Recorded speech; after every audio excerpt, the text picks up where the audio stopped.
Paano kayo sa Senado na ganyan, hati, napaka-polarized? At hindi lang sa Senado ha, buong lipunan. So how do you interact with senators, lalo na yung dun sa kabilang aisle, dun sa tabi ng ano nyo, ng row ninyo? Dati, nung okay lang eh.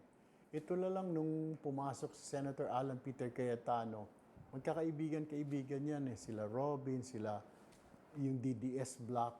Nag-uusap kami yan eh. At the end of the day, nagkukumustahan o bago o sa lounge, nagkikita kami yan. Sina Senadora Amy, di ba? Pero nung pumasok Senator Kiko, pagkatapos parang dito kami ito eh. Kayo dyan sa minority, gano'n yung sinasabi niya dati. Parang gano'n yung actions niya. Kiko?